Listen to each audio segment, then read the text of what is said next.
Guys काफ़ी दिन से ना कुछ ज़्यादा गड़बड़ी चल रही है कि टाइम पर वीडियो अपलोड नहीं हो पा रहा और बहुत सी चीज़ें मतलब ऐसी चल रही है कि टाइम से हर चीज़ नहीं हो पा रही और मैं भी जो है सो नहीं पा रहा हूँ। तो गाइस कोई दिक्कत नहीं है, बट जो है वीडियो अब से टाइम पर ही आएगा।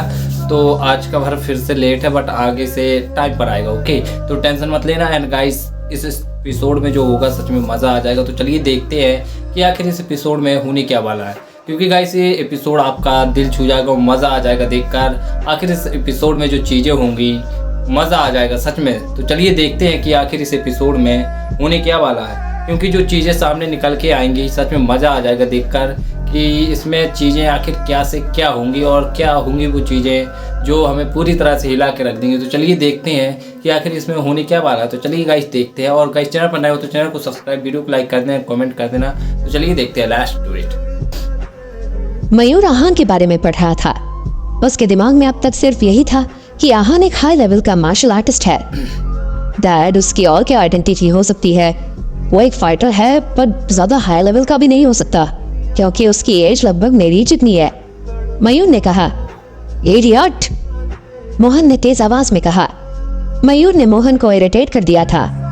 तुम फाइटर से ऊपर भी तो कुछ सोच सकते हो, मोहन ने चिढ़ते हुए कहा। मतलब? मयूर ने पूछा। मतलब ये कि उसका कोई इन्फ्लुएंशियल बैकग्राउंड तो भी हो सकता है ना, मोहन ने कहा। पर डैड, अगर उसका कोई बैकग्राउंड होता तो वो किसी का घर जमाई क्यों बनता? मयूर ने पूछा। किसने कहा इन्फ्लुएंशियल बैकग्राउंड वाले घर जमाई नहीं बन सकते? मोहन ने पूछा और मयूर को घूरा। इसके बाद उसने एक गहरी सांस ली और कहा, वो रायज़ादा फैमिली से है। रायज़ादा फैमिली? कौन सी रायज़ादा फैमिली? मयूर ने हैरान होते हुए पूछा। तुम कितने रायज़ादा फैमिली को जानते हो जो इन्फ्लुएंशियल है? मोहन ने पूछा। आप द रायज़ादा फैमिली की बात कर रहे हैं? मयूर ने घबराते हुए कहा। मोहन ने उसे बताया था कि रायज़ादा फैमिली एशिया में क्या पोजीशन होल्ड करती है। डैड, आप मुझे डरा रहे हैं, मयूर ने कहा। आप बोला तो मैं क्यों डराऊंगा, मोहन ने कहा। मोहन भी श्योर नहीं था कि आहान की असली आइडेंटिटी क्या है। उसने बस इंफॉर्मेशन के बेसिस पर एक अंदाजा लगाया था। अंदाजा बिल्कुल सही है। अब हम क्या करेंगे डैड? मयूर ने पूछा। करना क्या है? चुपचाप घर में रहो, कहीं बाहर जाने की जरूरत नहीं है। और अगर तुमसे कोई इस मैटर के बारे में पूछे तो उसे कुछ मत बताना, समझे? मोहन ने कहा। डैड, वो मेरे लिए कोई प्रॉब्लम तो क्रिएट नहीं करेगा? मयूर ने पूछा। मुझे नहीं लगता कि अब ऐसा होगा। तुमने इस मामले को अच्छे से हैंडल कर लिया है, चिंता मत करो। अब आहान शायद ही तुमसे कुछ कहे, मोहन ने कहा। मयूर ने बात को आगे ना बढ़ाकर और आहान से माफी मांगकर बहुत अच्छा किया था। थैंक यू डैड, मयूर ने कहा। उधर वरुण ने भी आहान के बारे में इन्वेस्टिगेशन करवाया था। उसके पास जो इन्फॉर्मेशन आई थी वो मोहन से भी ज्यादा डिटेल में थी। इस वक्त वो प्रेसिडेंशियल स्वीट में सोफे पर बैठा था और उसके सामने देव गर्दन झुकाए खड़ा था। यंग मास्टर, वरुण, ऐसा लग रहा है जैसे ये लड़का अपनी रियल आइडेंटिटी छुपा रहा है। वरुण ने कुछ नहीं कहा, बस अपनी उंगलियों से खेलने लगा और कुछ सोचने लगा। हाँ यंग मास्टर वरुण, मैं दो लोगों को यहाँ लाया हूँ जो आहान को अच्छे से जानते हैं। अगर आप चाहते हैं तो मैं उन्हें बुला सकता हूँ, देव ने कहा। कॉल देम, वरुण ने हाथ से इशारा करते हुए कहा। ओके ओके, देव ने कहा और दरवाजे की तरफ चला गया। बाहर अश्विन और कीर्ति खड़े थे। इस वक्त वो बहुत कॉशियस थे। Varun Choubey Gangtok chamber of commerce के हेड का बेटा नहीं, बल्कि उनके बिजनेस का हायर भी था।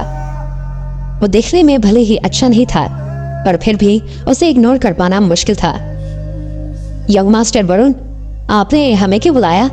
अश्विन ने कहा। तुम आहान को जानते हो? वरुण ने अपनी उंगलियों से ही खेलते हुए कहा। हाँ, अश्विन ने कहा। तुम दोनों का क्या रिश्ता है? वरुण ने पूछा। वो मेरे अंडर काम करता है, मैं उसका बॉस हूँ, अश्विन ने बहुत प्राउडली कहा। वो नहीं जानता था कि वरुण आहान के बारे में बहुत कुछ जानता था। तुम बॉस हो? वरुण ने यह कहकर अपने आईब्रोज ऊपर कर ली। अच्छा, तो फिर आहान के बारे में तुम क्या सोचते हो? वरुण ने पूछा।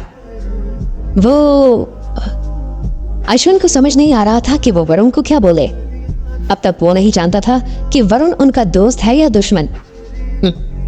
घबराओ मत, जो बात है खुलकर बोलो, वरुण ने कहा। यंग मास्टर वरुण, मुझे ऐसा लगता है कि आहान बहुत नीच और गिरा हुआ इंसान है जिसे सिर्फ अपने फायदे से मतलब है, अश्विन ने कहा। नीच? वरुण ने पूछा। हाँ, आपको तो बताइए कि वो घर जमाई है। अब आप ही बताओ, कौन सा रेप्यूटेड इंसान घर जमाई बनकर रहता है? किसी का ईगो हर्ट हो सकता है ना। और तो और उसने आपसे झूठ बोला था कि उसने शादी प्यार की वजह से की थी। अगर ऐसा होता तो वो अपनी वाइफ को डिवोर्स क्यों देता? अश्विन ने कहा। ये बातें बोलते बोलते अश्विन और एक्साइटेड हो गया। उसने आके कहा, अपने डिवोर्स के बाद वो यहाँ आ गया और मेरी गर्लफ्रेंड के फादर के पैरों में गिरकर उनसे जॉब मांगने लगा, तो मैंने ही उसे जॉब ऑफर की थी। अश्विन ने बात को बढ़ा चढ़ाकर वरुण के सामने बताया। कीर्ति को देखते ही वरुण का सारा ध्यान अश्विन की बातों से हटकर कीर्ति पर आ गया था। वो लगातार उसे ही लस्ट भरी नजरों से देख रहा था। ठीक है, अब जाओ यहाँ से, वरुण ने रूखी आवाज में कहा। वरुण आहान के बारे में जो जानता था और अश्विन की बातों से वो बहुत अलग था। यंग मास्टर को जानना था, उन्होंने जान लिया। अब तुम दोनों यहाँ से जा सकते हो, देव ने कहा। देव जान गया था कि अब वरुण क्या चाहता है। वरुण इस वक्त बस कीर्ति के साथ सोना चाहता था।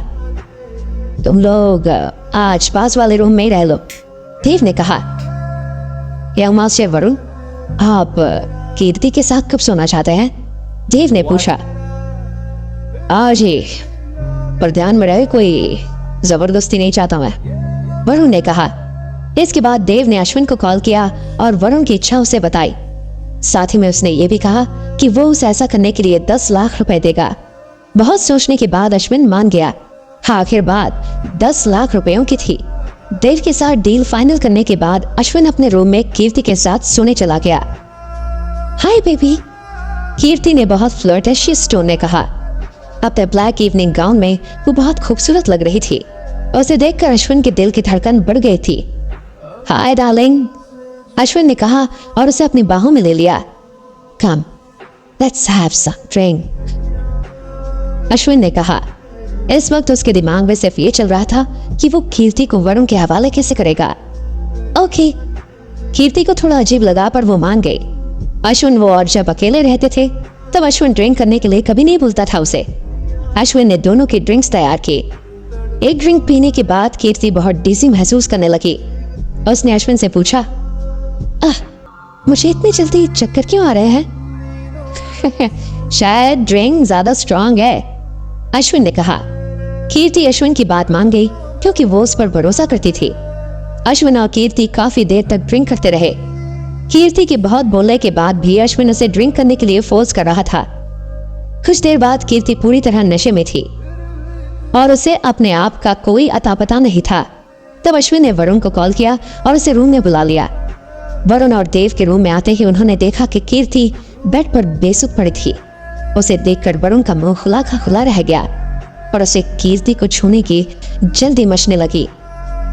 Get out from here, out, Varun ने कहा। देव और अश्विन दोनों रूम के बाहर चले गए। तुम्हें बुरा मानने की जरूरत नहीं है, इस रूम में जाओ, वहां तुम्हारी सेटिस्फैक्शन का भी इंतजाम है, देव ने अश्विन को चाबी देते हुए कहा। मुझे कुछ नहीं चाहिए, इतना कहकर अश्विन वहां से चला गया।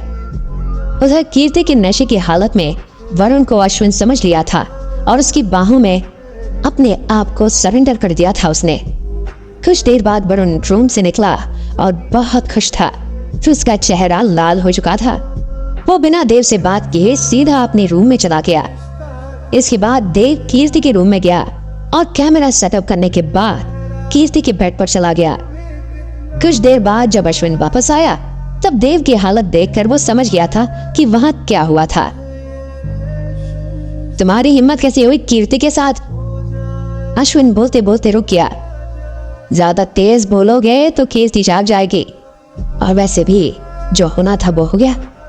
मैं तुम्हें 5 लाख रुपए दे दूंगा, और देव ने कहा और वहां से जाने लगा।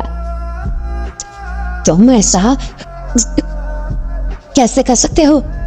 अश्विन ने गुस्से में कहा। मैं तुम्हें पैसे दे रहा हूं ना, तो चुप रहो, ठीक है? और अगर किसी को इस बारे में पता चला तो सबको ये वीडियो दिखा दूंगा। समझे? देव ने कहा। अब अश्विन कुछ नहीं कर सकता था। अगर वो वीडियो वायरल हो जाता तो कीर्ति की बहुत बदनामी होती और साथ ही में लोग उसे गलत भी समझते। अगली सुबह रोज के टाइम पर आहान ऑफिस पहुंच गया। जब वो गेट के बाहर था तब उसने मयूर को देखा। ब्रदर आहान, मयूर ने कहा। आहान वहीं रुक गया। मयूर उसके पास आया और बोला, ब्रदर आहान, सो सॉरी, मेरे कल वजह से आपकी कार डैमेज हो गई। मयूर बोलते हुए हकला रहा था। इसके बाद मयूर ने अपने पॉकेट से कार की चाबी निकाली और कहा, ये आपकी नई कार की चाबी है, ये बिल्कुल आपकी पहली वाली कार जैसी है। मयूर ने कहा, तुम तो बहुत फास्ट और केपेबल हो, आहान ने कहा और वो चाबी मयूर के हाथ से ले ली। आपका काम करना था, मैं देरी कैसे कर सकता हूँ? मयूर ने कहा और मुस्कुराने लगा। और हाँ, विला के ट्रांसफर पेपर्स भी मैंने तैयार कर लिए हैं और होने के लिए भी दे दिए थे। वो काम भी जल्दी हो जाएगा, आप इस पर साइन कर दीजिए। मयूर ने कहा। ओके, आहान ने कहा। आहान समझ गया था कि मयूर उसकी असली आइडेंटिटी के बारे में जान गया था, पर वो कैसे जानता था ये आहान को समझ नहीं आया था। जब आहान इन सब बातों के बारे में सोच रहा था तब उसे एक जानी पहचानी आवाज सुनाई दी। आहान। ये आवाज सुनकर आहान हैरान हो गया था। ये तुम ही हो, मुझसे कोई गलतफहमी नहीं हुई? उसने कहा। ये यामिनी की आवाज थी। आहान, तुम यहाँ क्या कर रहे हो? यामिनी ने पूछा। पहले के मुकाबले यामिनी का बिहेवियर बहुत शांत और कंपैशनेट था। आखिर कुछ दिन पहले ही शनाया ने उसे आहान की असलियत बताई थी। आहान की सच्चाई जानने के बाद यामिनी बस यही सोच रही थी कि वो शनाया और आहान को फिर से एक कैसे करेगी। आहान, तुम यहाँ शनाया से मिलने आए हो ना? यामिनी ने मुस्कुराते हुए कहा। जब आहान उसके सवाल का जवाब नहीं दे रहा था, बस वहीं पर मुंह बनाकर खड़ा था वो। नहीं, मैं यहाँ काम करता हूँ, आहान ने कहा। काम करने? आहान, तुम मजाक क्यों कर रहे हो? जो तुम्हारी आइडेंटिटी है उस हिसाब से तुम ये कंपनी खरीद कर इसके मालिक बन सकते हो। फिर तुम्हें। यामिनी बोलते बोलते रुक गई। जब आहान ने उसे अपना आईडी कार्ड दिखाया, उस पर साफ लिखा था आहान वहां का एम्प्लॉय है। तुम यहाँ सच में काम करने ही आए हो? यामिनी ने कहा। हाँ। आपको कोई प्रॉब्लम है क्या? आहान ने रूखी आवाज में कहा। नहीं नहीं नहीं, प्रॉब्लम नहीं है, यामिनी ने हड़बड़ाते हुए कहा। अगर तुम्हारा हो गया तो मैं जाऊं? आहान ने कहा। नहीं आहान, रुको, तुम यहाँ काम करते हो, इससे साफ पता चलता है कि तुम शनाया से कितना प्यार करते हो। तुमने शनाया से फिर से शादी के बारे में सोचा है? यामिनी ने कहा। क्या? फिर से शादी? ये बात सुनकर आहान हैरान था। जब यामिनी उसके सच के बारे में नहीं जानती थी तब वो चाहती थी कि उन दोनों का डिवोर्स हो जाए, और अब जब वो जानती है कि वो रायज़ादा फैमिली से है तब वो चाहती है कि उनकी दोबारा शादी हो जाए। अगर आहान और शनाया की फिर से शादी हो जाए तो वो एशिया के सबसे अमीर खानदान के रिश्तेदार बन जाएगी।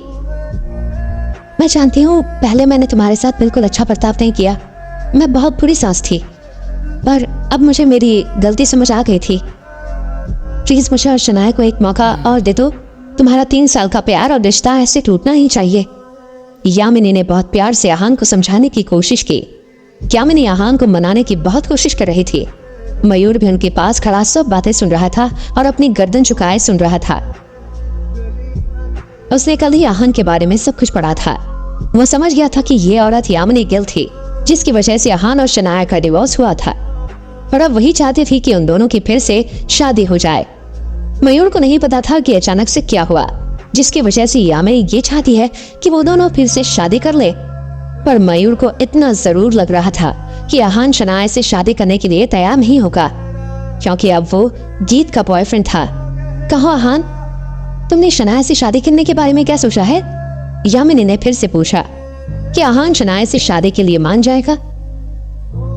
यामिनी बार बार आहान को फिर से शनाया से शादी करने के लिए मना रही है। तभी आहान अपना मुंह बिगाड़ते हुए कहता है, हम इस बारे में बाद में बात करेंगे। बाद में? बोलते बोलते यामिनी रुक गई। तो उसने नहीं सोचा था कि आहान उसे यह जवाब देगा। उसके हिसाब से आहान शनाया से प्यार करता था और फिर से शादी के लिए तुरंत मान जाएगा, पर उसने ऐसा नहीं किया। क्या आहान शनाया से प्यार नहीं करता? अगर ऐसा है तो फिर आहान और शनाया की फिर से शादी मतलब नहीं है। पर आहान तो शनाया के लिए कुछ भी कर सकता है, यामिनी ने अपने मन में सोचा। आहान। जैसे ही यामिनी ने कुछ बोलने के लिए अपनी नजर उठाई, आहान उसके सामने नहीं था, वो वहां से जा चुका था। इस वक्त आहान ऑफिस में एंटर कर चुका था। वो हर वक्त शनाया से दोबारा शादी के बारे में ही सोचता था, पर अभी वक्त सही नहीं था। पहले उससे अपने और रायजादा फैमिली के बीच के टेंशन से डील करना था। अब तक वो लोग अनन्या की हालत का बदला लेने नहीं आए थे। अगर अभी उसकी और शनाया की शादी हो जाती तो उसके साथ शनाया पर भी खतरे की तलवार लटकती रहती। आहान, चिराग ने कहा। क्या हुआ? आहान ने पूछा। अश्विन और कीर्ति अभी तक ऑफिस नहीं आया है, चिराग ने कहा। अच्छा है, अगर वो नहीं आए तो ऑफिस में शांति रहेगी, आहान ने कहा। आहान को उन दोनों से होने या ना होने से कोई फर्क नहीं पड़ता था। आहान, चिराग ने फिर से कहा। हाँ चिराग, आहान ने कहा। तुम्हें क्या लगता है वो दोनों हमसे पार्टी का बदला ऑफिस में लेंगे? चिराग ने पूछा। चिराग को ऐसा लग रहा था जैसे वो कुछ तो करेंगे जिससे वो और आहान प्रॉब्लम में फंस जाए। हाँ, आहान ने कहा। यह सुनकर चिराग हैरान हो गया। अगर उसके दिमाग में भूसा भरा हुआ तो? आहान ने अपनी बात पूरी की और मुस्कुराने लगा। अगर अश्विन के दिमाग में भूसा भरा हुआ है तो वो मुझसे बदला लेने जरूर आएगा, और उसके चांसेस 2% से भी कम है, आहान ने कहा। हाँ, तुम सही कह रहे हो, चिराग ने कहा। अगर जो कल पार्टी में हुआ उसके बाद भी अश्विन को समझ नहीं आया कि आहान कोई मामूली इंसान नहीं है, तो फिर उससे बड़ा बेवकूफ कोई नहीं था, चिराग ने मन में सोचा। इस वक्त घड़ी में 10 बज रहे थे। कीर्ति सोकर उठी। कल रात के बाद उसका पूरा शरीर दर्द के मारे टूट रहा था। नशे में होने की वजह से उसका सर बहुत दर्द कर रहा था। अश्विन, अश्विन, कीर्ति ने आवाज लगाई। हाँ कीर्ति, अश्विन ने कहा। अश्विन पास से ही उठकर कीर्ति के पास आगे आया। वो इस वक्त बहुत नींद में थी। अश्विन, कल रात को कुछ हुआ था क्या? मेरा शरीर पूरा बहुत दर्द कर रहा है, मुझे कुछ याद नहीं आ रहा, कीर्ति ने कहा। उसे बस सिर्फ इतना याद था कि अश्विन ने उसके लिए ड्रिंक बनाया था और वो दोनों काफी देर तक ड्रिंक कर रहे थे। भले ही उसे और कुछ याद नहीं था, पर उसके बदन का दर्द उसे बता रहा था कि कुछ तो गड़बड़ थी। अश्विन, कीर्ति गुस्से में चिल्लाई। कल रात को क्या हुआ था? कीर्ति ने फिर से पूछा। कल रात को कुछ नहीं हुआ था, अश्विन ने झूठ बोला, पर उसने कीर्ति की तरफ एक बार भी नहीं देखा। वो कीर्ति से नजरें चुरा रहा था। कीर्ति को देखकर वो समझ गया था कि उसे शक हो गया है। अगर वो उसे सच बता देता तो वो उसकी वहीं पर जान ले लेती। इम्पॉसिबल, तुम झूठ बोल रहे हो, कीर्ति ने कहा। अश्विन की शक्ल देखकर वो समझ गई थी कि वो झूठ बोल रहा है। अगर वो सच बोल रहा होता तो वो उससे नजरें नहीं चुराता। इस वक्त कीर्ति को बहुत गुस्सा आ रहा था। तुमने मेरी ड्रिंक पे कुछ मिलाया था ना? कीर्ति ने डाउट करते हुए पूछा। उसका अल्कोहल टॉलरेंस काफी अच्छा था और कल रात को उसने इतनी ज्यादा पी नहीं थी। ऊपर से उसे कल रात का कुछ भी याद नहीं था। इसका मतलब साफ था कि अश्विन ने कीर्ति की ड्रिंक स्पाइक की थी। नहीं नहीं नहीं नहीं, अश्विन ने हड़बड़ाते हुए कहा। अश्विन, तुमने मुझे पागल समझ रखा है क्या? मुझे अभी सच बताओ, कीर्ति ने कहा। कीर्ति, तुम ज्यादा सोच रही हो बेबी, ऐसा कुछ नहीं है बेबी, अश्विन ने कीर्ति के बाल सहलाते हुए कहे। शट अप, कीर्ति ने अश्विन का हाथ झटका। सच बताओ वरना मैं पुलिस को बुला लूंगी, कीर्ति ने धमकी दी। उसे नहीं पता था कि उसके साथ क्या हुआ था, पर उसे इतना जरूर पता था कि इन सब के पीछे अश्विन था। पुलिस का नाम सुनकर अश्विन घबरा गया। देव ने उसे वार्निंग दी थी कि अगर उसने इस बात को ज्यादा आगे बढ़ाया तो वो कीर्ति का वीडियो वायरल कर देगा। अगर ऐसा हो गया तो उनकी इज्जत की धज्जियां उड़ जाएगी, इसलिए वो पुलिस को किसी भी कीमत पर नहीं बुला सकते थे। हम पुलिस को नहीं बुला सकते, अश्विन ने तुरंत कहा। मेरी बात सुनो, मैं बताता हूँ कि कल रात को क्या हुआ था। अश्विन ने डरते हुए कहा, मैंने तुम्हारी ड्रिंक में ड्रग्स मिलाए थे। अश्विन ने इस बात को एक्सेप्ट कर लिया। ये सुनकर कीर्ति गुस्से से कांपने लगी। उसे ऐसा लग रहा था जैसे उसके शरीर से पूरी जान निकल गई थी। वो अश्विन पर बहुत भरोसा करती थी और अश्विन ने ही उसके साथ धोखा किया था। तुमने ऐसा क्यों किया अश्विन? कीर्ति ने बहुत देर तक चुप रहने के बाद पूछा। उसे समझ नहीं आ रहा था कि उसने अपनी ही गर्लफ्रेंड के साथ ऐसा क्यों किया। कीर्ति, ये मैंने हमारे भले के लिए किया, अश्विन ने कहा। बात आगे बढ़ चुकी थी इसलिए मैं पीछे नहीं हट सकता था। अश्विन ने कहा, हमारे भले के लिए? हमारे भले के लिए तुमने मुझे किसी और आदमी के हवाले कर दिया? Seriously Ashwin, you want to believe me this crap? तुम इतने बेशर्म कैसे हो सकते हो? कीर्ति ने कहा। कीर्ति, मैं अश्विन ने बोलना चाहा पर कीर्ति ने उसे रोक दिया। बताओ कौन था वो, वरुण या फिर देव? कीर्ति बोलते बोलते रुक गई। या फिर दोनों? कीर्ति ने फाइनली पूछा। इतना तो वो समझ गई थी कि ये काम इन दोनों के अलावा किसी और का होना मुश्किल था। इनमें से कोई नहीं, वो आहन था, अश्विन ने कहा। अश्विन उन दोनों का नाम नहीं ले सकता था क्योंकि देव के पास वो वीडियो था। अश्विन के पास उन दोनों से बचने का एक ही तरीका था, सारा ब्लेम आहन पर डाल देना। आहन? कीर्ति ने गुस्से में कहा। हाँ, वो आहन ही तो था, अश्विन ने हड़बड़ाते हुए कीर्ति से कहा। भी लगने वाले। वो चाहता था कीर्ति इस बात पर भरोसा कर ले। पंगा ले लिया इसने। कल रात जब हम वरुण और देव से मिलकर वापस रूम में आए तब मुझे आहन मिला। उसने मुझसे कहा। बोलते बोलते अश्विन रुक गया। उसे समझ नहीं आ रहा था कि वो आगे क्या बोले। क्या कहा उसने है? कीर्ति ने गुस्से में दांत पीसते हुए कहा। उसने कहा कि उसे तुम्हारे साथ एक रात गुजारनी है और अगर मैं नहीं माना तो वो तुम्हारे और मेरे साथ ऐसा कुछ करेगा जिससे हमें मनाली छोड़कर जाना पड़ेगा। आपने गलत कर लिया, अश्विन ने कहा। गलत इंसान से लिया। What are you even saying? ऐसा कैसे कह सकता है? कीर्ति ने कहा। उसका पूरा शरीर गुस्से से कांप रहा था और उसकी आंखें लाल हो गई थी। बेबी मैं सच बोल रहा हूँ, अश्विन ने उदास होते हुए कहा। इस सिचुएशन में आहन को विलन बनाना बचने का सबसे अच्छा तरीका था। कीर्ति का चेहरा देखकर अश्विन जान गया था कि उसकी बातों पर भरोसा हो रहा है। अगर बात पहले की होती तो शायद कीर्ति उसकी बातों पर भरोसा नहीं करती क्योंकि उसके हिसाब से आहन बस एक निकम्मा घर जमाई था। पर कल ही कपूर मैंशन में उसने देखा था कि उसके गीत कपूर के साथ कितने अच्छे रिलेशंस थे, इसलिए इस बात पर भरोसा करना ज्यादा मुश्किल नहीं था। इसके अलावा अश्विन भी बार बार उसे यही कह रहा था और कीर्ति अश्विन पर भरोसा करती थी। कीर्ति ने बहुत मुश्किल से अपने सांस फूलने को संभाला और अश्विन से कहा, उस पर टीचर ने तुमसे कहा और तुम मान गए? तुम्हें लड़ना नहीं आता क्या? इस वक्त भी कीर्ति की आवाज में बहुत गुस्सा था। आहन की हरकत से वो भी गुस्सा थी पर अश्विन ने भी उसे बहुत डिसपॉइंट किया था।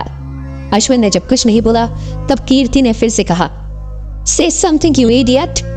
तुम्हें नहीं पता कि मैं तुम्हारी गर्लफ्रेंड हूँ और तुम्हें मुझे प्रोटेक्ट करना चाहिए, नहीं ऐसे ही किसी के लिए मुझे छोड़ देना चाहिए। तुम्हें क्या लगता है बेबी मैंने कोशिश नहीं की? I tried, पर मैं कुछ नहीं कर सका था। उसने मुझे धमकी दी थी अगर मैंने उसकी बात नहीं मानी तो हम मनाली में नहीं रह पाएंगे, आज शायद हमारी जिंदगी का भी। अश्विन ने कहा पर कीर्ति ने उसे बीच में काटते हुए कहा, हम नहीं रह पाएंगे? मनाली उसने खरीद लिया है क्या? वो कौन होता है हमें निकालने वाला? कीर्ति आहन से नफरत करती थी इसलिए उसे अश्विन की सारी बातें सच लग रही थी। कीर्ति बात को समझो, उसके साथ कपूर फैमिली है। कल तुमने देखा था ना कि उसे वहां कैसा ट्रीटमेंट मिल रहा था। वो उनके साथ मिलकर कुछ भी कर सकता है। अश्विन ने कहा, मुझे इसके आगे कुछ नहीं सुनना। Call the police. मैं उस नालायक निकम्मे को सजा दिलवा कर ही रहूंगी। कीर्ति ने कहा। कीर्ति तुम्हें क्या लगता है कि पुलिस हमारी मदद करेगी? हाँ कर पाएगी? हाँ उनको बुलाने का कोई फायदा नहीं है, अश्विन ने कहा। अश्विन अब तक खुश था क्योंकि कीर्ति उसकी बात मान गई थी, पर जैसे ही उसने पुलिस को बुलाने की बात की उसके चेहरे का एक्सप्रेशन बदल गया। फायदा क्यों नहीं है? Call the police now. Kapoor family को भी पता चलना चाहिए कि आहन कैसा है। ऐसी बात तो नहीं है कि ये जानने के बाद भी कीर्ति उसकी मदद करेगी, कीर्ति ने कहा। कीर्ति को लग रहा था कि भले ही गीत आहान को कितना ही पसंद करती हो, पर उसे पता चला कि आहान ने ऐसा किया है तो वो उसे सबक जरूर सिखाएगी। कपूर फैमिली क्या करेगी और क्या नहीं, इससे कोई फर्क नहीं पड़ता। हम पुलिस को नहीं बुला सकते and that is final, Ashwin ने कहा। अश्विन जानता था कि अगर कीर्ति ने पुलिस को बुला लिया तो इन्वेस्टिगेशन में सच पता चल ही जाएगा। आहान ने कुछ नहीं किया था, ये सब वरुण, अश्विन और देव की मिलीभगत थी, और अगर वरुण और देव का इसमें नाम आया तो वो दोनों उसे नहीं छोड़ेंगे। अश्विन हर तरफ से फंस गया था। मैं उसे ऐसे ही नहीं जाने दे सकती। उसने मेरे साथ जो किया उसके बाद मैं उसकी जान लेना चाहती हूँ, कीर्ति ने कहा। पागल मत बनो कीर्ति, उसके साथ कपूर फैमिली है, उसे मारना तो दूर हम उसका बाल भी बांका नहीं कर सकते, इसलिए इस मैटर को जाने दो, अश्विन ने कहा। उसे डर था अगर कीर्ति ने आहान को कन्फ्रंट किया तो उसे सच पता चल जाएगा। कीर्ति के चेहरे पर बहुत डिसअपॉइंटमेंट था। उसे नहीं लगा था कि अश्विन उसके साथ ऐसा करेगा और उसका साथ नहीं देगा। कीर्ति का चेहरा देखकर अश्विन को भी बहुत बुरा लग रहा था, पर इस वक्त उसे अपने आप को बचाना ज्यादा जरूरी था। वो दो पहाड़ जैसे लोगों को ऑफेंड नहीं कर सकता था। वरुण की आइडेंटिटी वो जानता था, इसलिए उससे डरता था, पर आहान के बारे में नहीं जानने के बाद उसे 3 बार आहान के सामने झुकना पड़ा था, और वो नहीं चाहता था कि चौथी बार भी ऐसा हो। फैल्कन इंडस्ट्रीज के ऑफिस में यामिनी ने बहुत खुशी से कहा था, शनाया, तुम्हें पता है आज मैंने ऑफिस के बाहर किसे देखा? आहान को। आहान भी इसी कंपनी में काम करता है। और वो शनाया का एक्सप्रेशन जज करने लगी, और वो जानना चाहती थी कि ये बात जानकर शनाया कैसे रिएक्ट करेगी। उसे देखकर यामिनी समझ गई थी कि यहाँ आहान काम करता है, और ये बात शनाया पहले से जानती थी। शनाया, तुम्हें पता था कि आहान? यामिनी शनाया को सरप्राइज देना चाहती थी, पर यहाँ वो खुद हैरान हो गई थी। यस मॉम, मुझे पता है आहान यहाँ काम करता है, शनाया ने कहा। वो जानती थी कि आज नहीं तो कल वो दोनों आपस में टकराएंगे, क्योंकि यामिनी वहां बहुत बार आती थी। आपने उससे क्या बात की? शनाया ने थोड़ा सा रुकते हुए पूछा।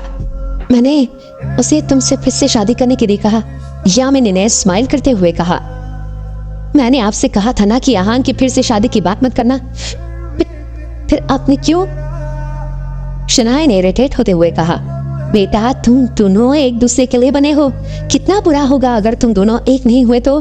You are perfect for each other, Yamini ने एम्बैरेस होते हुए कहा। रियली मॉम, आपको ये सब बातें तब क्यों नहीं याद आई जब कोर्ट में मेरा और आहान का डिवोर्स हो रहा था? शनाया ने रूखी आवाज में कहा। अब यामिनी इस बात का जवाब कैसे देगी? क्या आहान और शनाया की शादी फिर से होगी? शनाया बेटी, मैं मानती हूँ कि पास में मुझसे बहुत गलतियां हुई है, पर वो पास था। अब मुझे समझ आ गया है कि मैं गलत थी। हम मैं चाहती हूँ कि तुम और आहान एक हो जाओ, यामिनी ने कहा।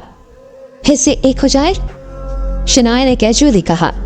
मॉम, आप खुद सुन भी पा रही हैं आप क्या बोल रही हैं? शनाया ने कहा। शनाया, यामिनी ने कहा। मॉम, अगर मैंने आपको आहान की सच्चाई ना बताई होती तो क्या आप तब भी ऐसी करती? right. अब आपको सच पता है, इसलिए आप चाहती हैं कि हमारी फिर से शादी हो जाए, शनाया ने कहा। शनाया के तानों को सुनकर यामिनी शर्मिंदा हो रही थी। उसे समझ नहीं आ रहा था कि वो शनाया को कैसे हैंडल करेगी। तभी उसने टॉपिक चेंज करने के बारे में सोचा। शनाया, इस वक्त शादी की बात को छोड़ देते हैं। कल तुम्हारे नाना जी का 80th बर्थडे है। इसी खुशी में एक बहुत बड़ी पार्टी है, तुम चलोगी ना? यामिनी ने पूछा। नाना जी की बर्थडे पार्टी? शनाया ने कहा। यामिनी अगर उस परिवार में किसी और के बर्थडे की बात करती तो शनाया उसे इग्नोर कर देती, पर ये उसके नाना जी के बर्थडे पार्टी थी, इसलिए वो उसे इग्नोर नहीं कर सकती थी। शनाया, पूरे परिवार में तुम अपने नाना जी की लाडली हो। वो जितना प्यार तुमसे करते हैं उतना किसी से नहीं करते। भले ये 3 साल से तुम्हारी उनसे कोई बात नहीं हुई है, पर आज भी वो तुमसे इतना ही प्यार करते हैं। तुम्हें उनके बर्थडे में आना चाहिए बेटा, यामिनी ने कहा। यामिनी जो कुछ कह रही थी बढ़ा चढ़ा कर कह रही थी, पर उसकी बात सच थी।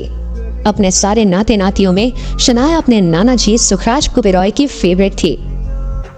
जब शेखर ने आहान और शनाया की शादी की थी तब सुखराज ने उसे बहुत अपोज किया था।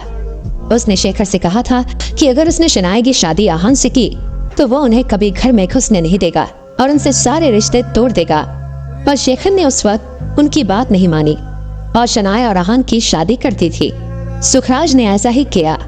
शनाया की शादी के बाद जब शेखर यामिनी को लेकर ओबेरॉय हाउस गया था, तब सुखराज ने उसे बाहर से ही वापस भेज दिया था।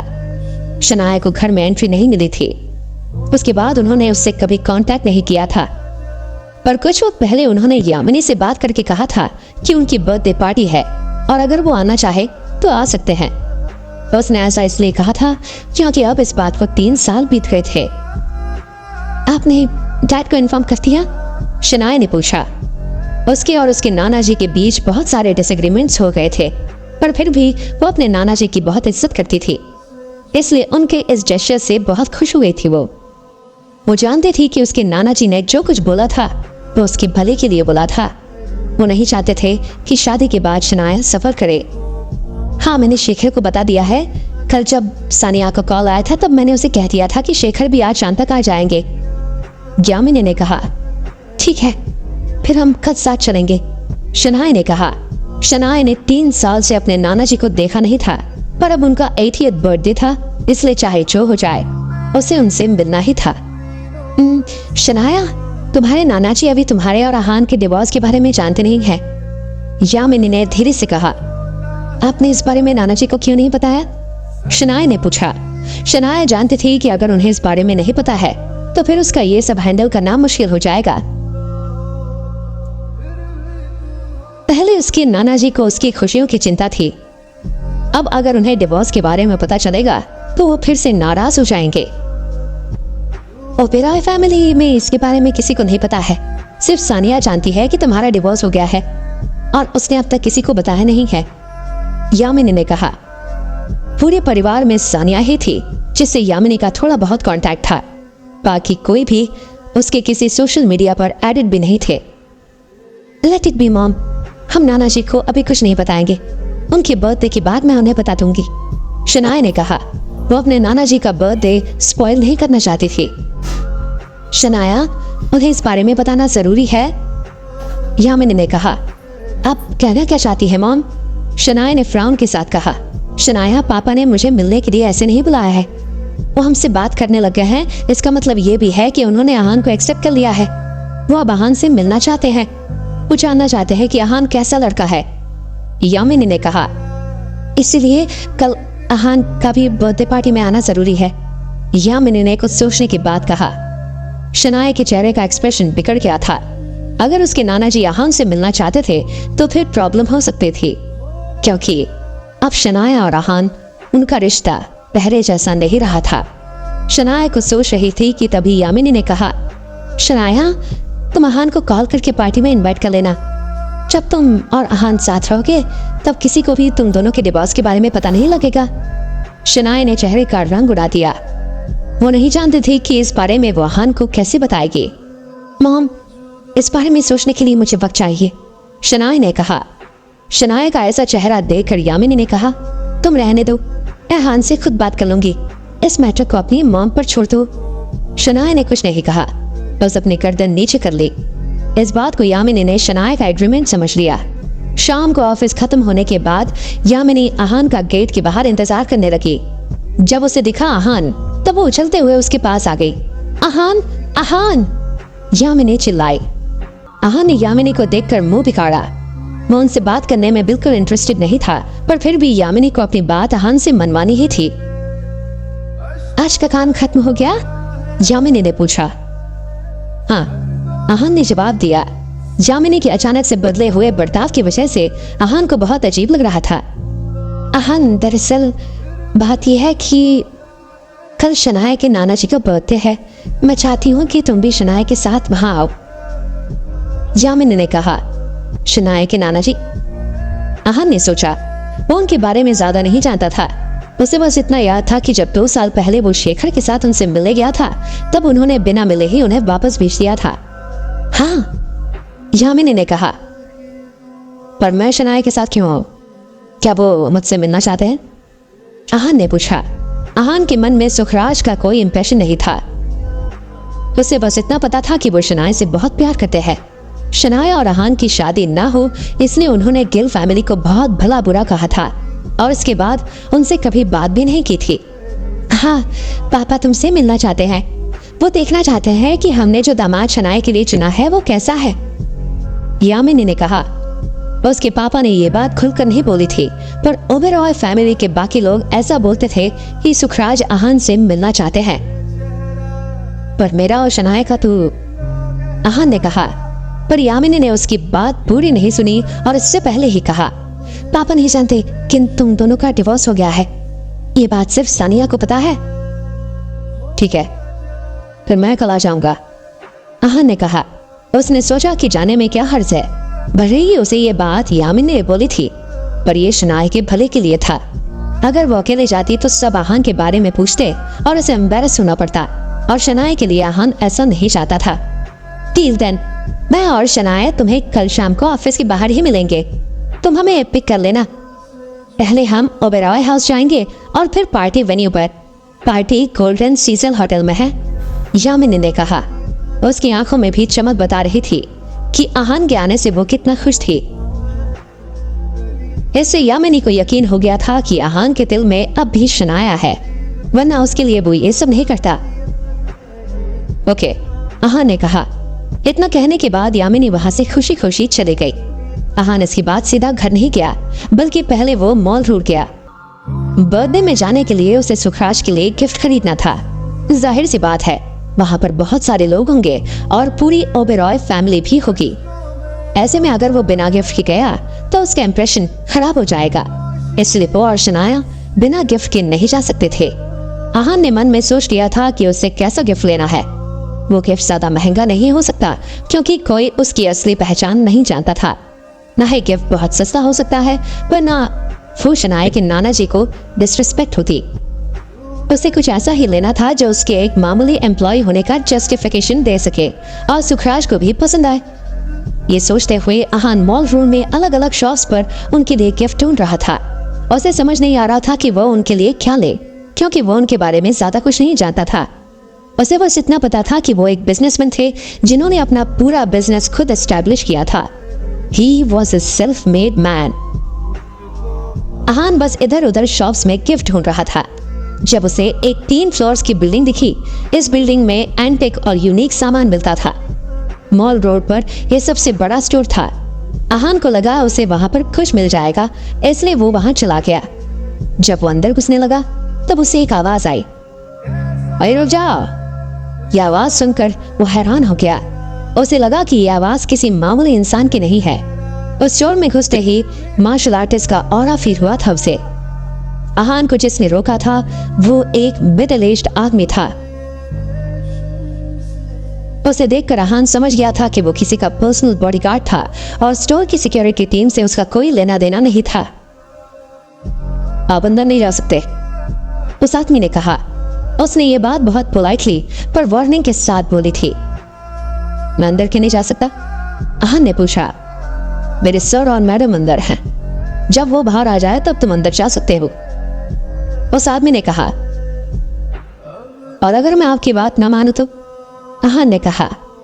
तुम ट्राई कर सकते हो, उस आदमी ने कहा। आहान हंसा और आगे कदम उठाने की कोशिश की। आहान को ऐसा करते देख उस आदमी के चेहरे के एक्सप्रेशन बदल गए और उसने तुरंत रिएक्ट किया और अपने पॉकेट से चाकू निकालते हुए आहान की तरफ चार्ज किया। उसने अपनी 10% एनर्जी ही यूज की थी और उसे लगा था कि आहान जैसा ऑर्डिनरी आदमी आराम से पीछे हट जाएगा और उसे छूट भी आएगी। पर जब उसने ऐसा किया तब सब कुछ उसकी सोच से बहुत अलग हुआ। आहान पीछे हटने की जगह आगे जा रहा था। ये देखकर उस आदमी के चेहरे से एटीट्यूड खत्म हो गया था और उसके चेहरे का रंग सफेद हो गया था। उसे बिल्कुल समझ नहीं आ रहा था कि आहान को एक खरोच भी कैसे नहीं आई थी। इससे पहले वो और कुछ कर पाता या समझ पाता। आहान स्टोर में घुस चुका था। जैसे ही वो स्टोर में घुसा, शॉप असिस्टेंट उसके पास आए। उसे नहीं पता था कि आहान अंदर कैसे आया था। उसने बहुत रेस्पेक्टफुली पूछा, how can I help you sir? I'll take a casual look first. आहान ने कहा। इस वक्त उसे नहीं पता था कि वो सुखराज के लिए क्या लेना चाहता था, इसलिए पहले वो ऐसे ही देखना चाहता था। ओके सर, शॉप असिस्टेंट ने कहा और वहां से चला गया। उन्हें किसी को जज करने की परमिशन नहीं थी। आहान ने चाहे जैसे भी कपड़े पहने हुए थे, उन्हें आहान से रिस्पेक्टफुल ही बात करनी थी। क्या तुम्हारे शॉर्ट शक्ति लोग परफेक्टली स्वॉर्ड उठाना नहीं जानते? जब अहान गिफ्ट्स देख रहा था तब किसी ने कहा कि आवाज अहान के लिए जानी पहचानी थी, इसलिए वो एक पल के लिए वहीं पर रुक गया। नहीं, अहान ने एक दूसरी तरफ से आवाज सुनी। ये आवाज बहुत सुरीली थी और किसी यंग लड़की की थी। नहीं, ऐसा कैसे हो सकता है? उसने जानी पहचानी आवाज सुनी। आखिर ये दो लोग कौन है जिन्हें अहान जानता है? ऐसा क्यों नहीं हो सकता? उस लड़की ने पूछा।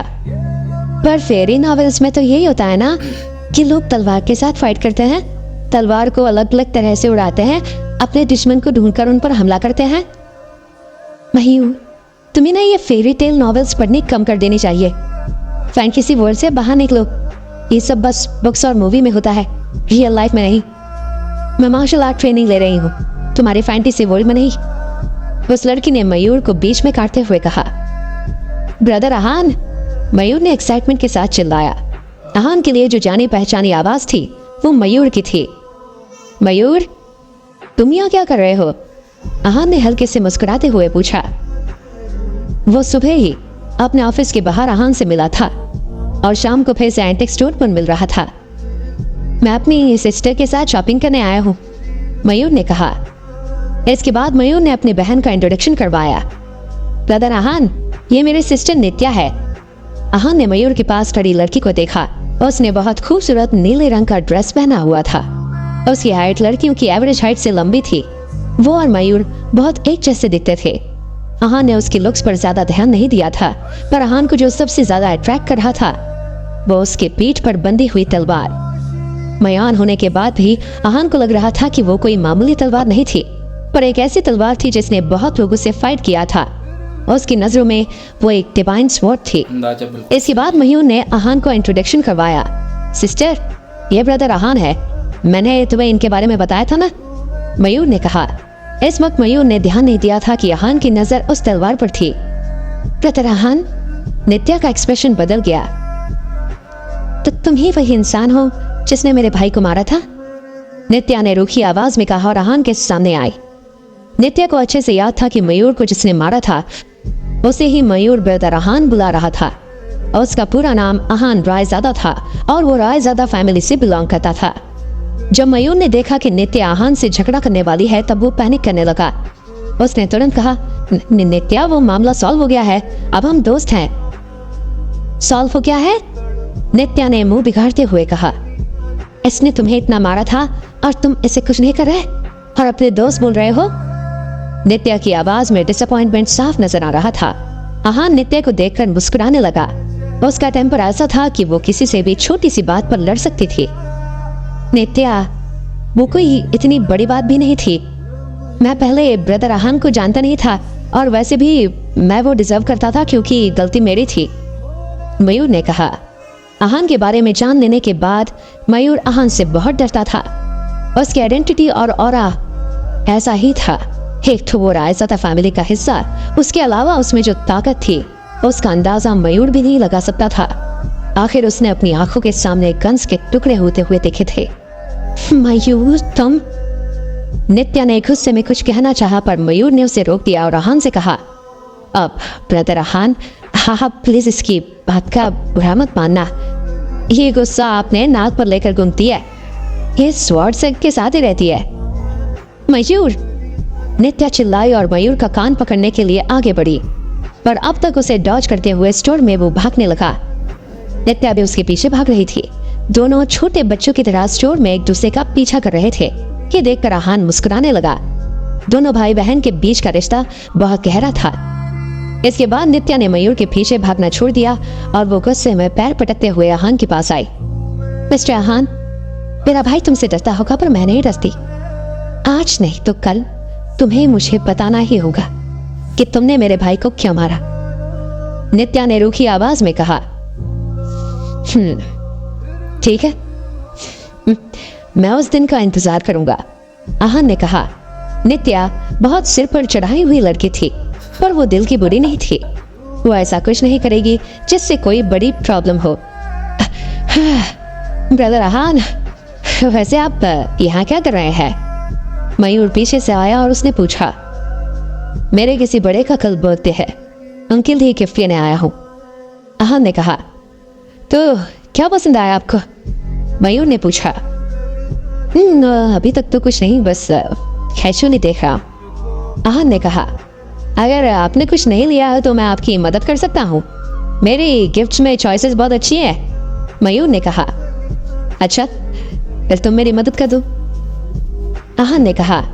गिफ्ट्स लेने के मामले में आहान वैसे भी कुछ खास अच्छा नहीं था, और साथ ही उसने 80 साल के आदमी के लिए गिफ्ट नहीं लिया था। आप बोलते हैं तो मैं आपकी मदद कर देता हूँ। मयूर ने कहा और हंसने लगा। ब्रदर आहान, जिनके लिए आपको गिफ्ट लेना है उनकी एज क्या है और उनकी पसंद क्या है? कोई ऐसी चीज जो आप अवॉइड करना चाहते हैं? मयूर ने पूछा। उनकी एज 80 साल है और उसके अलावा मुझे उनके बारे में कुछ नहीं पता। आहान ने कहा। कुछ भी नहीं? मयूर ने पूछा। तब आहान ने ना में गर्दन हिला दी। फिर तो ये काम थोड़ा मुश्किल है, मयूर ने कहा। गिफ्ट देना एक बहुत पर्सनल चीज थी। उसने सामने वाले की एज और जेंडर के अलावा उसकी पसंद और नापसंद होना भी जरूरी होता है। अच्छा, तो आपका उनसे क्या रिश्ता है? मयूर ने पूछा। वो मेरी वाइफ के नाना जी है, आहान ने कहा। वाइफ? पर आपका तो डिवोर्स हो गया था ना? नित्या ने तुरंत कहा। नित्या ने भी आहान के बारे में सब कुछ पढ़ा था। वो जानती थी कि आहान एक घर जमाई था और अब उसका डिवोर्स हो गया था। उसे बहुत अजीब लग रहा था कि बड़े परिवार का बेटा शिमला जैसी जगह पर किसी का घर जमाई क्यों बना था। ये सुनकर आहान ने अपना मुंह बना लिया। उसने अपनी आंखें रोल ली और नित्या की बात को इग्नोर कर दिया। हाँ ब्रदर आहान, अगर वो आपके वाइफ के नाना जी है तो आपको उन्हें कुछ अच्छा गिफ्ट देना ही पड़ेगा। आप केयरलेस नहीं हो सकते। मयूर ने कहा और कुछ सोचने लगा। उसने सोच के तुरंत ही कहा, हाँ, अगर आप चाहे तो ये पेंटिंग ले सकते हैं, ये मैंने अभी ली है। बड़ों को ऐसी पेंटिंग पसंद आती है। मयूर ने अपने पास की पेंटिंग निकालते हुए कहा। मयूर, ये पेंटिंग मैंने किसी और को देने के लिए ली है। अगर तुम्हें किसी और को देनी है ये तो मैं उन्हें क्या दूंगी? नित्या ने गुस्से में कहा। नित्या, ब्रदर आहान जल्दी में है, हम उनके लिए कुछ और देख लेंगे ना, इसमें कौन सी बड़ी बात है? मयूर ने कहा। ये लीजिए ब्रदर आहान, इसे अपने वाइफ के नाना जी को दे देना, वो पक्का स्माइल करेंगे। मयूर ने कहा और वो पेंटिंग आहान को दे दी। ये पेंटिंग कितने की है? मैं अभी अमाउंट ट्रांसफर कर देता हूँ, आहान ने कैजुअली पेंटिंग देते हुए कहा। ये आप क्या बोल रहे हैं? मैं लूँ या आप? एक ही बात है। आप इसे मेरी तरफ से गिफ्ट समझ कर रख लीजिए, पैसों की कोई जरूरत नहीं है, मयूर ने कहा। नहीं, ऐसे मामलों में मुझे गिफ्ट्स नहीं पसंद है। ये मैं ले रहा हूँ तो अमाउंट भी ट्रांसफर करूंगा, आहान ने कहा। आहान जानता था कि वो पेंटिंग सस्ती नहीं थी और अगर उसने ऐसा ही ले लिया तो बहुत अजीब लगेगा। ब्रदर आहान, मैंने ये पेंटिंग 50,000 रुपए में खरीदी है, तो आप मुझे उसके 50,000 रुपए दे दीजिए, मयूर ने कहा। What the hell मयूर, ये पेंटिंग 2 लाख की है और तुम इसे 50,000 क्यों बता रहे हो? तुम पागल तो नहीं हो गए हो? नित्या ने कहा। तुम्हें इसे इतना प्लीज करने की क्या जरूरत है? नित्या इस वक्त बहुत डिसअपॉइंटेड थी। नित्या, क्या बोल रही हो? यह पेंटिंग 50,000 की है, 2 लाख की नहीं।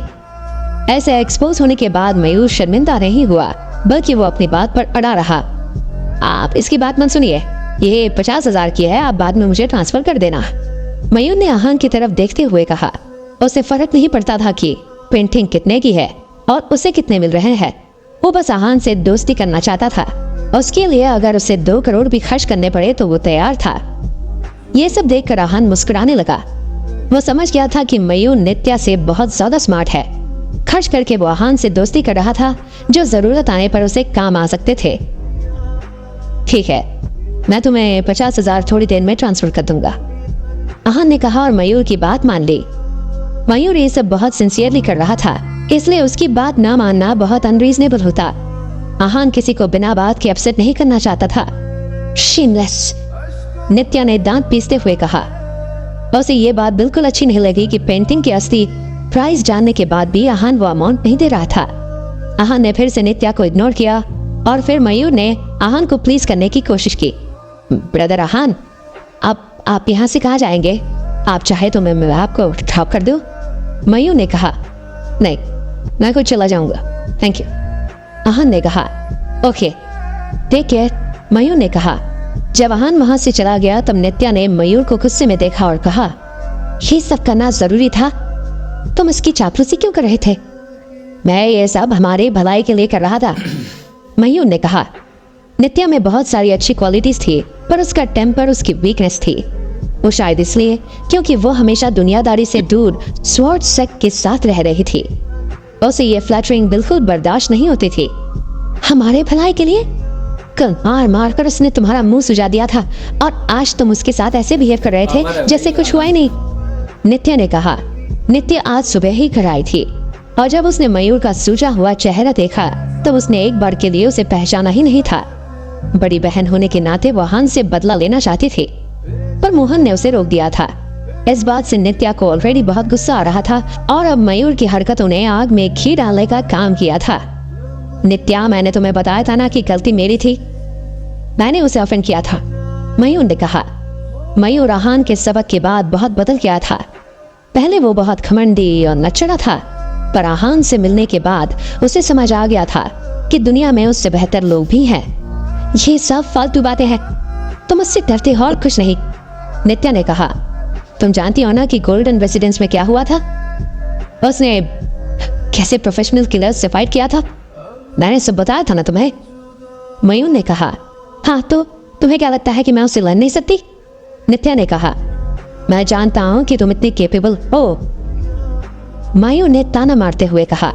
नित्या बहुत छोटी उम्र में मार्शल आर्ट में ट्रेन कर रही थी और कुछ वक्त पहले ही उसने स्टेज 1 पार किया था।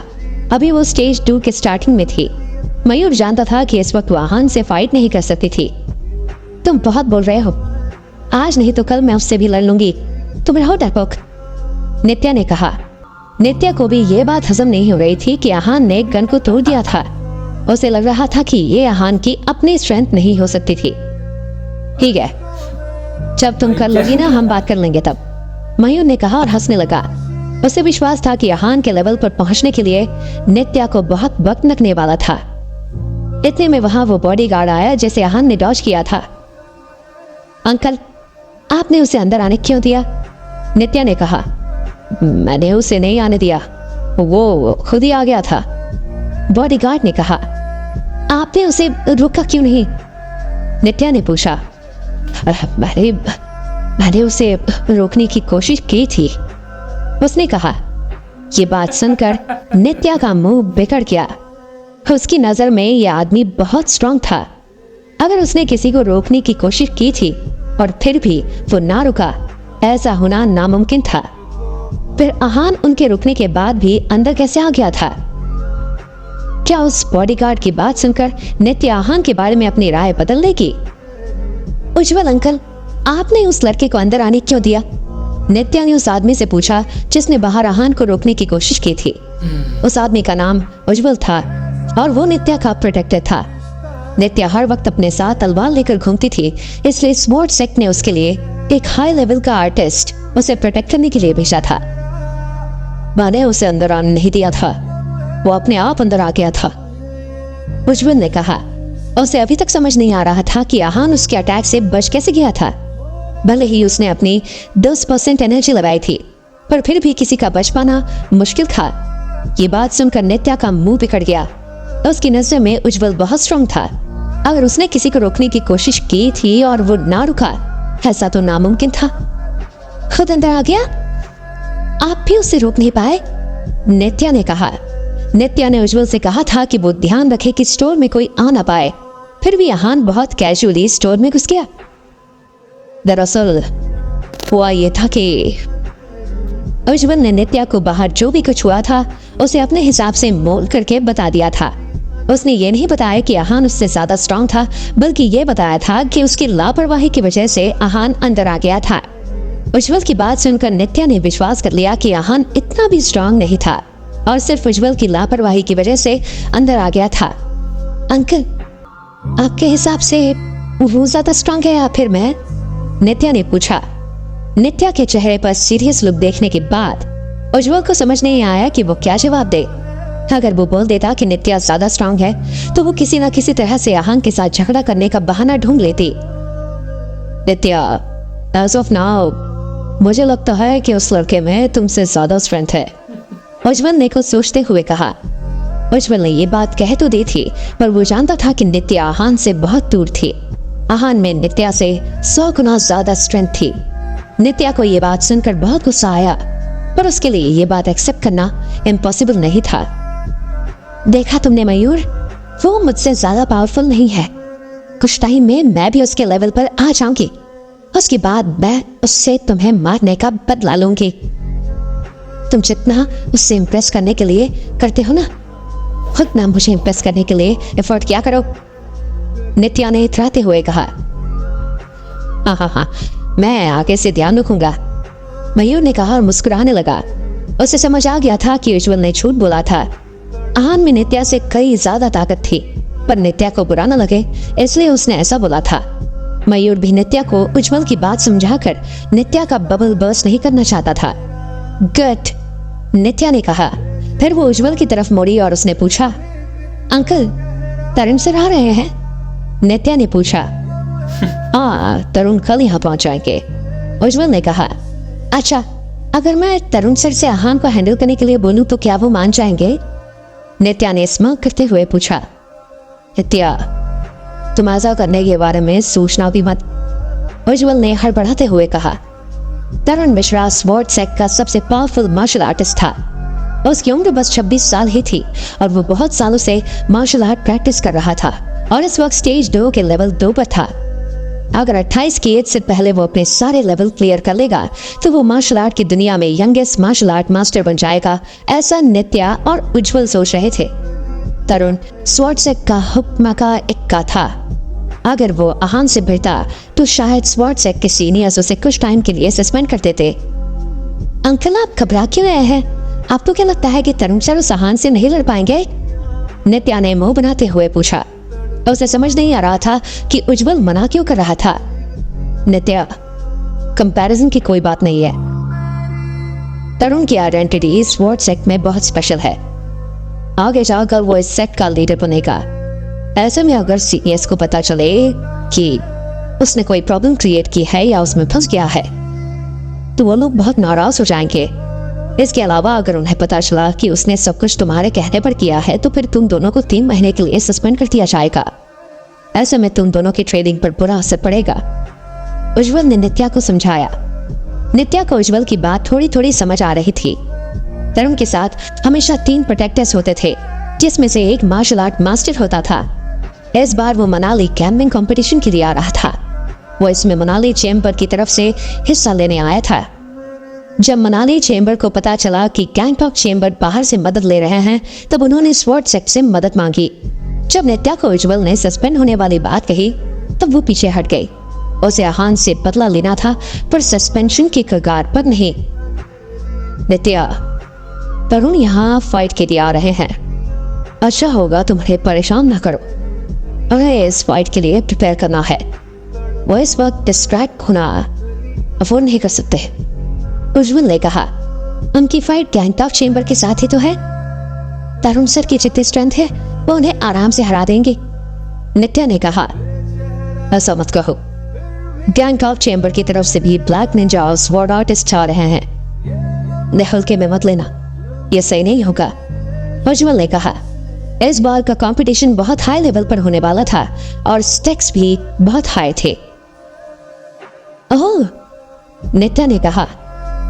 इसके बाद तीनों स्टोर से निकल गए। अगले दिन ऑफिस से फ्री होने के बाद आहान टाइम पर फैल्कन इंडस्ट्रीज के मेन गेट पर पहुंच गया।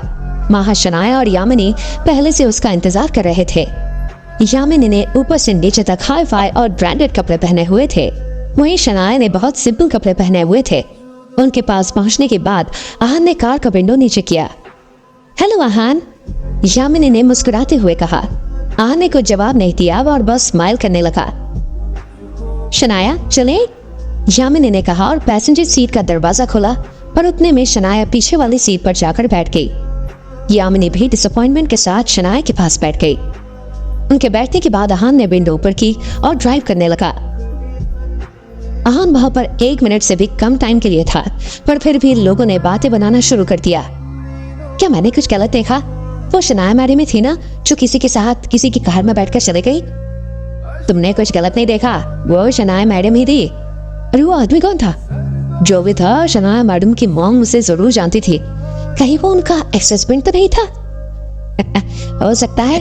उसकी कार देखी, एक मामूली एम्प्लॉय ऐसे ही कार चला सकता है। सब आपस में बात कर रहे थे और अंदाजा लगा रहे थे कि आखिर वो आदमी कौन था। आहान इस वक्त बहुत सुकून से ड्राइव कर रहा था। कार में किसी ने भी एक दूसरे से बात नहीं की थी। आइस ब्रेक करने के लिए यामिनी ने आहान से पूछा, आहान, तुमने पापा के लिए गिफ्ट लिया? हाँ, आहान ने कहा। चलो, बहुत अच्छा किया, यामिनी ने कहा। यामिनी आहान को गिफ्ट के बारे में बोलना भूल गई थी। अगर आहान ने गिफ्ट नहीं लिया होता तो उनकी बहुत इंसल्ट हो जाती। पार्टी में सब लोग होने वाले थे और सबके सामने वो कोई ताना नहीं सुनना चाहती थी। नाना जी का घर कहाँ पर है? आहान ने पूछा। यामिनी ने उससे कहा था कि पहले वो ओबेरॉय हाउस जाएंगे और फिर उसके बाद पार्टी वेन्यू पर। गोल्डन रेसिडेंस, मेरे पापा पिछले साल ही वहां पर शिफ्ट हुए थे, यामिनी ने कहा। गोल्डन रेसिडेंस सुनकर आहान का मुंह बन गया था। ये वही सोसाइटी थी जहां का विला मयूर ने आहान को दे दिया था। 15 मिनट बाद वो लोग गोल्डन रेसिडेंस पहुंच गए। सुखराज का घर मयूर के विला से छोटा था और सोसाइटी के अलग एरिया में था। जब वो लोग वहां पर पहुंचे, वहां बहुत सारी कार्स पार्क थी। वहां महंगे से महंगी कार्स थी, जैसे पॉश, बेंटली वगैरह। आहान की ऑडियम कार्स में से सबसे सस्ती थी। वहां सानिया की कार भी थी, जो कुछ वक्त पहले उसने शिमला में देखी थी। ए, तुम अपनी कार यहाँ पार्क नहीं कर सकते। कोई पार्किंग लॉट नहीं है, एक भारी भरकम आवाज ने कहा। हर्षित, इट्स मी, ये मेरा दामाद है, यामिनी ने कहा। वो आवाज यामिनी के भाई हर्षित ओबेरॉय की थी। इस वक्त वो आहान की कार के आगे खड़ा होकर उसे वहां कार पार्क करने से रोक रहा था। यामिनी और हर्षित भाई बहन जरूर थे, पर उनके बीच अच्छे रिलेशंस नहीं थे। दोनों आपस में फेयरली बात करते थे।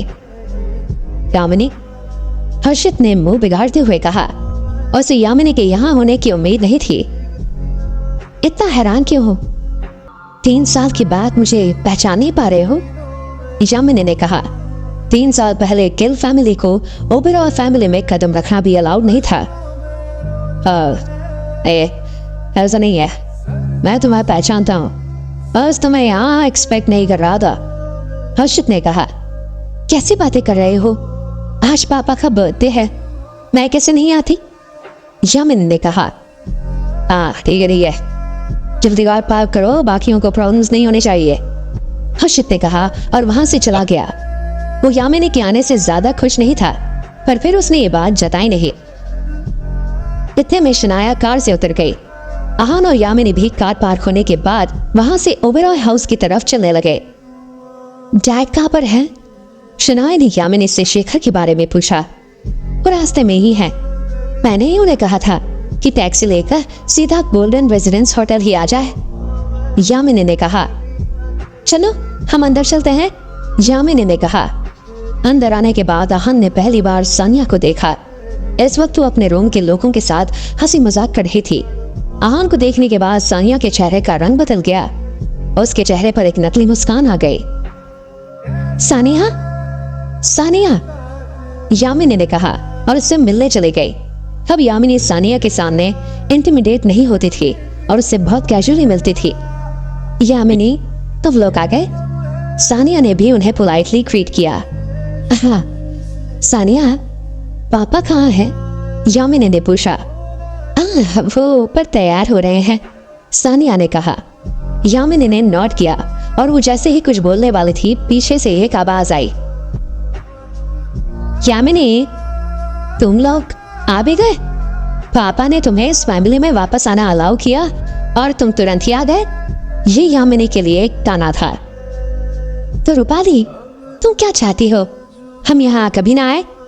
यामिनी ने पूछा। रूपाली ओबेरॉय हर्षित की पत्नी और यामिनी की भाभी थी।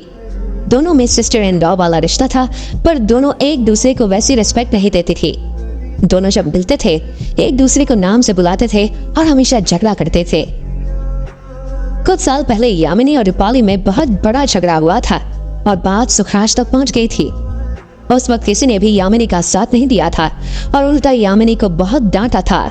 तब से वो रूपाली से नफरत करती थी और उसे देखते ही उसकी नाक सिकुड़ जाती थी। पहले यामिनी किसी से बहस में नहीं पड़ती थी, पर अब अहान और शनाया के स्टेटस और आइडेंटिटी की वजह से वो किसी से भिड़ने में डरती नहीं थी।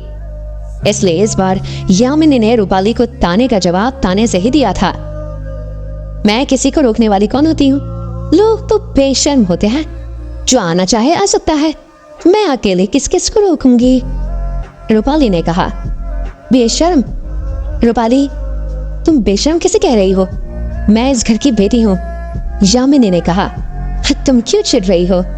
मैंने तो तुम्हारा नाम तक नहीं लिया, मैं तो लोगों की बात कर रही हूँ।